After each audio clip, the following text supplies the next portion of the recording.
හැම පාන්දරකම මාත් එක්ක හැරෙන එලාම් එක තමයි ඇහෙන්නේ.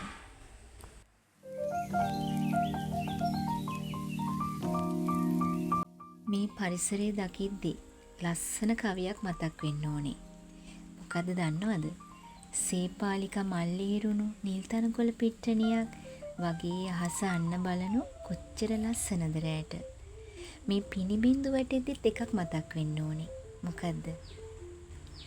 මගේ සුරතල් අක්කාගේ මාලේ මුතු ඇට වාගේ මේ වැටෙන්නේ පිනිබින්දුයි හදමු එකක් ඒ වාගේ. ඒක මතක් වුණේ නැත්නම් දෙන්න ඕනේ ලොකුම ලොකු මොකක්ද දන්නවද? ටොක්කා. මේ පරිසරයත් එක්ක අනුගත වෙලා ඒ ලස්සන උපමා උපමේය කවි වලට ලස්සනට ගැලපෙන්නේ නැත්තේ මේ පරිසරයේ සුන්දරත්වය නිසාම වෙන්නේ නැති. ඉතින් ඒක නෙමෙයි අතරමඟ දාලා යන්නේ නැතුව ටිකටම හිටියොත් මම විශ්වාස කරනවා මොනවා හරිම දෙයක් ඔයාට ගන්න තියෙයි කියලා.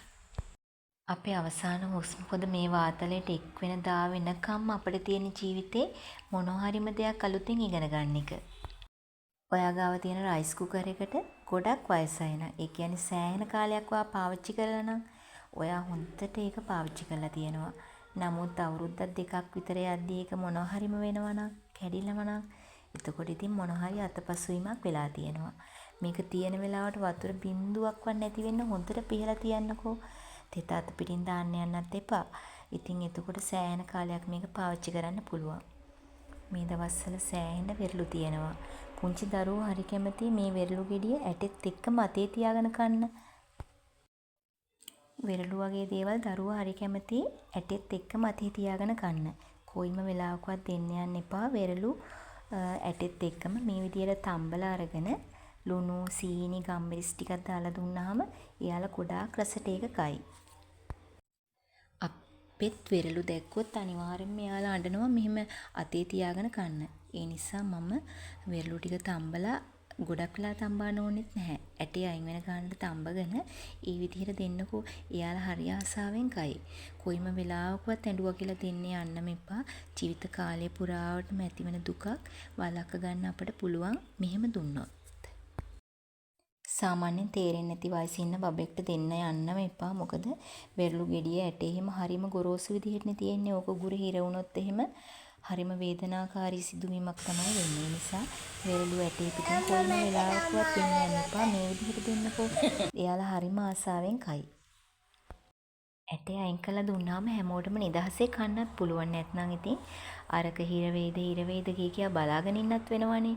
ඒ හින්දා ඒ කිසිම දෙයක් නැතුව නිදහසේ කන්න පුළුවන් මේ වගේ විදිහට රසට හදලා දුන්නාම. ඇටේ පිටින් නම් ඉතින් මං ආයෙ කියන්නේ දෙන්න යන්නම එපා කියලා. ගොඩක් දෙනෙක් කියන කතාවක් තමයි සෝයා කොහොම ඉව්වත් රස නැහැ කියලා. හැබැයි ඔයා සෝයා උයන වෙලාවට අලගෙඩියක් හීනියට කපලා දාලා අන්තිමට මිටි කිරි ටිකක් දාලා උයලා බලන්නකෝ. ඒක හරිම රසට තියෙයි. මන් දරලිපේ ගොඩක්ම උයන්න කැමති මේකේ හොඳට ගින්දර පාලනය කරගෙන උයා ගන්න පුළුවන්. මේ ලිපට හොඳට ගින්දර දාලා උයද්දි මේකේ ලිප් දෙකක්නේ. අනිත් එකෙත් හොඳට ව්‍යංජනයක් උයා ගන්න අපිට පුළුවන් මේකේ රසනේ. ඉතින් හරිම ලස්සනට ඒක උයා ගන්න පුළුවන් දරලිපේ උයද්දි.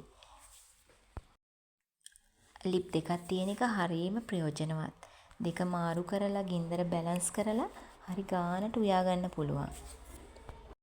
තනි ලිපකට වැඩිය ඒක හරිම ප්‍රයෝජනවත් කියලා තමයි මට නම් හිතෙන්නේ.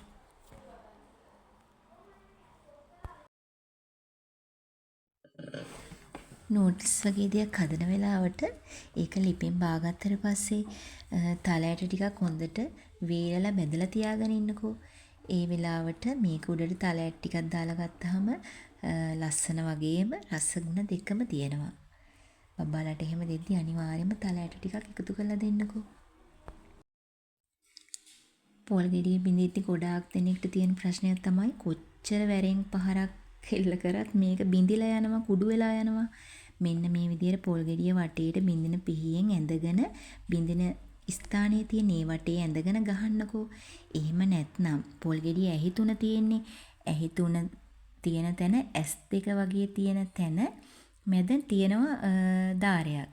ඒ දාරයට ගොඩක් පැරැන්නෝ කිව්වේ පොල් ගෙඩියේ නහය කියලා. අන්න ඒ තැනට ගැහුවත් ගානට බිඳ ගන්න පුළුවන්. මේක බින්දනොන් රෙඩි අර විදිහට වටේට ඇඳගෙන ගැහුවාම ගානට බින්ද ගන්න පුළුවන්. මගේ අත්දැකීමක් ඒකයි මං කිව්වේ.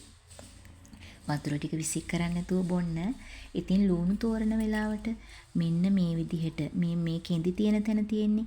මේ විදිහට හොඳට එතන අර කෙඳි ටික මෙන්න මේ විදිහට තියෙනවා නම්.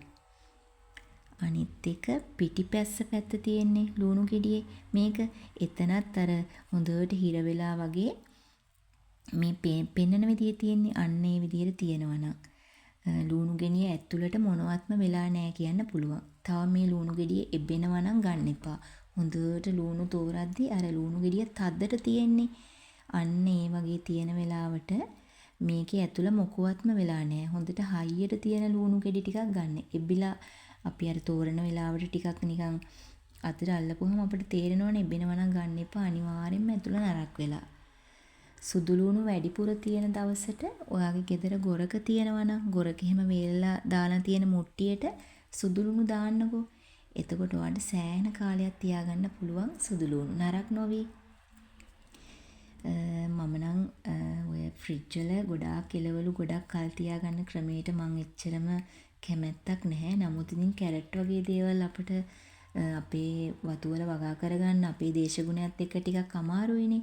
ඉතින් කැරට් වගේ දේවල් ගෙනාපුවාම ටිකක් කල් තියාගන්න ඕන නම් ඒ කියන්නේ ෆ්‍රෙෂ් පිට ගන්න ඕන නම් වතුරේ දාලා තියන්න paludu නොවුණු කැරට්. දෙපැත්ත කපන්නේ නැතුව ඕන වෙලාවට ගන්න පුළුවන්. නිවාඩු දවසක් කියන්නේ ඉතින් ඇත්තරම කෑම කොච්චර හැදුවත් මදි වෙන දවසක්නේ. අරවා ඕනේ මේවා ඕනේ දකින දේවල් ඕනේ වෙනවානේ. ඉතින් පැෂන් ෆෘට් එහෙම දෙන වෙලාවට සීනි වෙනුවට පැණි ටිකක් දාලා දෙන්නකෝ. ගොඩාක් රසවත්. මේ වෙනකන් හාල් හොදපු වතුර එතකොට පරිප්පු වගේ දේවල් හොදපු වතුර වලට මොකද කරේ? මේක අනිවාර්යෙන්ම ඔයාගේ පැල වලට දාලා බලන්නකෝ. මේක හොඳ දිලීර නාශකයක්. කෘමිසත්තු එහෙම ගොඩක් දුරට එනවා අඩුයි. මේකේ විද්‍යාත්මක පදනමක් තියෙනවා කියවලා බලන්නකෝ.